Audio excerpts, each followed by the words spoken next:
What's going on, everybody? Welcome to yet another brand new episode of Renegades Reviews right here on the Casa D18 Studios channel. And today I'm going to be talking about Tom Hanks's Oscar-winning role in 1993's Philadelphia, starring Tom as Andy Beckett, Denzel Washington as Joe Miller, Antonio Banderas as Miguel, Andy's partner, and Mary Steenburgen as Belinda, one of the other attorneys. What's up, everybody? How are we doing today? Thank you for joining me yet again for another all-new installment of Renegades Reviews. I appreciate your guys' dedication and your devotion to turning in every day. It really means a lot to me. And today's movie is a special movie because it is the one that got Tom Hanks his very first Oscar win. And honestly, this is only the second time I had seen this movie. I had seen it once before, and then when I went back to get all my notes together to review it, obviously I watched it a second time. But man, I completely forgot how powerful and emotional of a movie this is. The film obviously is a legal drama, and it was one of the first mainstream Hollywood films to really acknowledge HIV, AIDS, homosexuality, and homophobia. It was just a huge film for that whole demographic of people that have to deal with these underlying issues and the disease and everything. Our main character, Andy Beckett, is a lawyer at a prestigious law firm in Philly. After defeating Joe Miller in a case, he's summoned up to the partner's office for a meeting. During the meeting, his boss gives him the task of a very important case that's coming into the firm.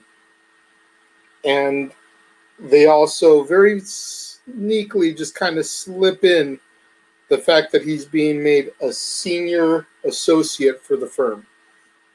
And it takes him a second to realize what was said, but once he catches it, they celebrate, cigars are passed around. Like the whole nine. Like Andy's very happy, all his hard work is paying off. And he's being recognized as one of the very best in his firm, in the industry. So, but then when Andy goes to leave, one of the partners notices a lesion on Andy's forehead, and he asks him about it. Andy kind of downplays it, says that he got it from a racquetball incident and got hit in the head with one, when in reality, it indicates, and I know I keep looking down, but I got to make sure I read some of these notes correctly. It indicates Kaposi's sarcoma, which is an AIDS-defining condition. Over the next few days, Andy works from home, trying to hide the lesions from his bosses because they don't want to see, he doesn't want them to see them all over his face and body. Finishes the case, leaves it on his office desk. Calls the next day, tells his assistants, hey, this needs to be filed. I need you to take care of this. Explicit instructions on what to do. Later that morning, he receives a phone call that the paperwork is missing. And he's just like dumbfounded, like it was on my desk. Explicit instructions, like what's happened to it. No evidence of the work on his hard drive for them to be able to print out more paperwork. The whole file, the whole case is MIA. Eventually, at the very last minute, paperwork is found, taken down to the courthouse, and is filed with just in the nick of time so that the paperwork can be admissible in the case. As a result of all these shenanigans and this whole fiasco, Andy's terminated. And Andy starts to believe deep down that it wasn't because of this that he was terminated, because he's never been incompetent before. Why else would they give him this high-profile case? Why else would they make him a senior associate? He thinks that it's his lifestyle choices, the fact that he has these lesions on his face, signifying, like I said, AIDS. He feels that he's being discriminated against. So he goes out and he tries to seek legal representation. Goes to 9 different lawyers. Nobody's willing to take his case. As a last-ditch effort, he goes to Joe Miller, the attorney who he was in a case against in the opening of the film and defeated. Joe asks him how many people he's seen. He tells him. And Joe just, he's not really sure what to make of it. Joe is very much homophobic. He ends up declining the case, not because he doesn't feel like there's a case there, but because he's homophobic. So much so that after Andy leaves his office, he goes to the doctor to see if he could have contracted AIDS just from like a casual contact situation with him. And his doctor tells him, no, that's not how it works. It's got to be, blood or, fluid transfer. Just talking to somebody, you're not going to contract the virus. So because nobody wants to take Andy's case, Andy decides he's going to legally represent himself. He goes out, he starts researching his case, going to the library, getting books, taking notes, etc. And one night in the library, he's given a book from the librarian about AIDS and AIDS-related cases. And Joe just happens to be in the library at the same time. And Joe, kind of from afar, notices the librarian discriminating against Andy, trying to push Andy into a private research room so that he's out of the general population room. For no other reason but for the fact that he has AIDS. When Joe sees all this, he has a little bit of a change of heart. Being an African-American lawyer, being a man who's been discriminated against himself, he decides to approach Andy, see what he's got, and the two decide to work together. Joe decides to take his case, and they start brainstorming, looking over some of the research that Andy has already done.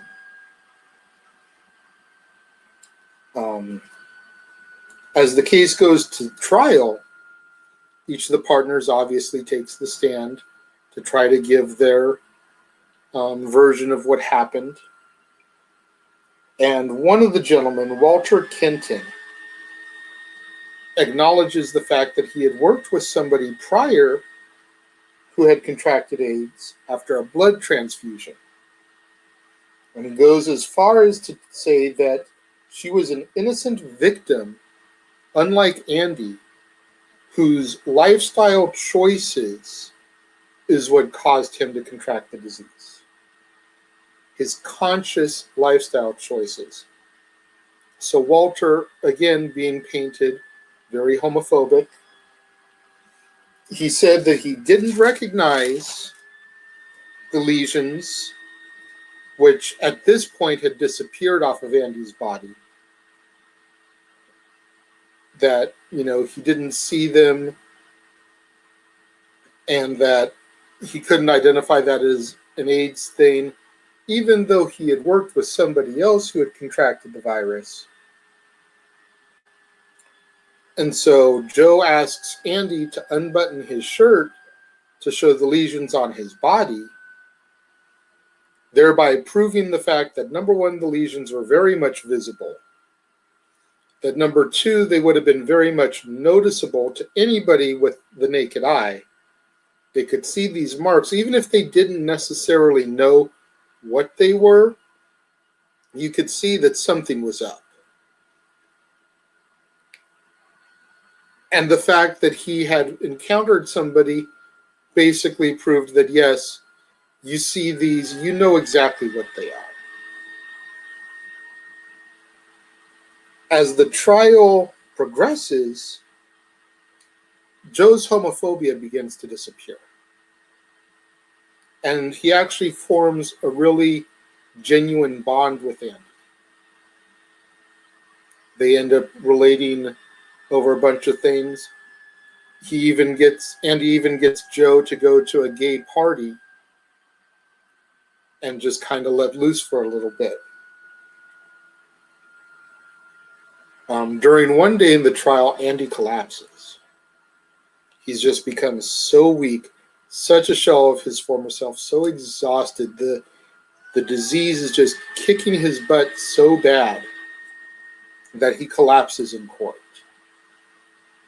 Rushed to the doctor's office, the hospital, and he's placed on life support. So at this point, we all kind of know what's coming. It's just a matter of when. The jury begins their deliberations and ends up finding in Andy's favor to the tune of over $5 million in damages. After the victory, Joe goes to the hospital to visit Andy, kind of, let him know what happened, show his support to his friend. And the last pieces of his homophobia are kind of peeled away when he touches Andy on the face. Here Joe has made this tremendous arc of a journey, going from a man who thinks that just by talking to him he can contract AIDS. Now he's actually touching the man's dying body. And it's at that moment that we realize that Joe is a changed man. Excuse me. He's a changed man, and he's going to be forever changed by Andy and everything that he brought into his life. After Joe leaves, after Andy's family leaves, after everybody pretty much leaves the hospital, Andy calls Miguel into him, which, I've kind of understated the point of the power of Miguel's character throughout this, because he was there quite a bit, but he didn't have a huge role in the movie until it came to this part. And Andy calls him in and tells him that he's ready, that he knows it's his time to go. We assume they take him off life support. They don't really show that part. We just fast forward a little bit, and we go from Andy telling Miguel that he's ready to Joe receiving a phone call in the middle of the night. And Miguel's on the other end of the phone. And he tells Joe that Andy has left this plane of existence and gone on to wherever we go when we pass away. Peacefully. The film ends with a memorial at Andy's family home, where everyone is kind of watching home movies of Andy as a child, having fun, playing, and doing the things that children do. Such a powerful movie. Like I said earlier, for it being one of the first Hollywood movies to really tread the subject, it was a masterpiece of storytelling. You can completely see why Tom Hanks got the Oscar for this movie. I mean, he lost a bunch of weight to make himself look sickly, something that's very dangerous to do, but he did it for his craft, and you can tell that he took the job very seriously. For this performance, I am going to give Philadelphia 4 out of 5 stars. While it is definitely high up on my rewatchability scale, it's not one of the Tom Hanks films that I pull out all the time, like I listed off yesterday when we talked about Sleepless in Seattle. You just cannot deny the acting and the story, and everything about this movie is just so darn good. Even as far as going to the Bruce Springsteen song Streets of Philadelphia, which is used during the opening credits of this film. Just such a good song. Definitely helped revitalize Bruce Springsteen's career after a few years of kind of, just kind of laying underground there, not being as successful as he had been during his Born in the U.S.A. days. He had had a string of kind of flop albums and singles. This one really helped catapult him once again to that limelight, and well deserved. We interrupt this episode of Renegades Reviews for an important announcement about merchandising. Merchandising? What's that? Merchandising. Come, I'll show you. Merchandising, where the real money's made. Make sure you go over to teespring.com/stores/Jeff Meacham Network for all the t-shirts you see here from the West Coast professor, Jeff Meacham himself. You can get shirts for the Jeff Meacham Network, Talk Wrestling, as well as the red and gold Meachamania shirts. And while you're there, don't forget to get your shirts of the Casa D18 Studios Brotherhood, the Dads on Wrestling shirt, the Renegade J.J. Williams, Statboy Sports Bar, and the hashtag StatBoyApproved shirt. Make sure you go over to teespring.com/stores/Jeff Meacham Network and score your shirts today. What do you guys think of Philadelphia? Let me know. Leave your thoughts in the comment box below. Make sure we get out there on social media. Let's start getting hashtag Casa D18 Studios, hashtag Renegades Reviews, and hashtag Renegade Returns trending out there on social media, as well as the ever popular hashtag Shenanigans. Please make sure that you leave me suggestions for future movies in the comment box. Put down your thoughts of Philadelphia and I'll respond to you. We'll have some debate discussion about the film.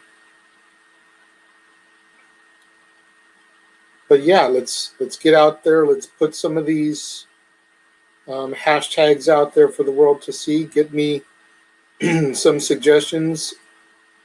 I know I keep saying this. I'm pretty much booked through 2021 with kind of where I want to go, what I want to do, this age of COVID that we live in. But I also like the idea of theme months. So based off of what you suggest for me to watch, number one, it could pop up later in the year, as there are still a couple months that I have themed, but I don't know what movies I'm going to throw in there yet. And number two, it can always help me plan a theme month for next year, for 2022. Because I definitely am looking for more themes to do.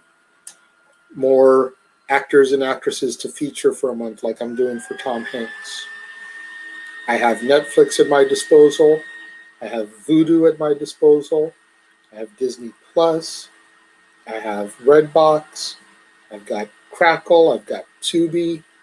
And I've got my own very extensive movie collection that I am currently in the process of logging. And as of right now, I am roughly at about 800 movies in my own collection, and there's still a whole bunch left for me to catalog that I haven't even gotten to yet.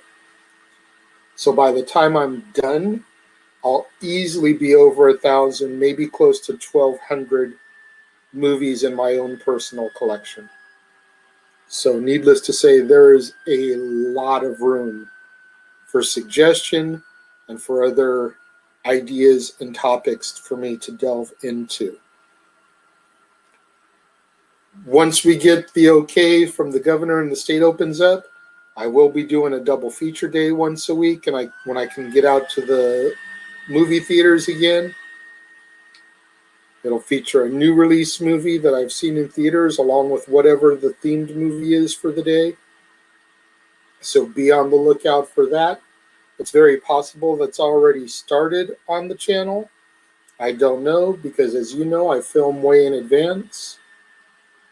That way, if anything ever happens to my life, my job, my situation, I've got a bunch of material canned ready to go for you guys and can hopefully keep up the way I'm rolling right now for a good while so that I've got a nice backlog of reviews all set to go for you.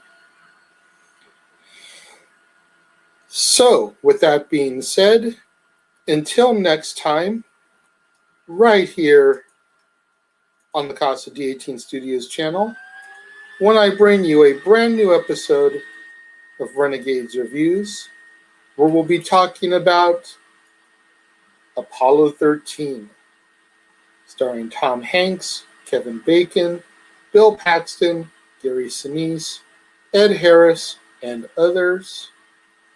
I am the Renegade J.J. Williams, and thank you for watching, and I will see you next time right here on the Casa D18 Studios channel.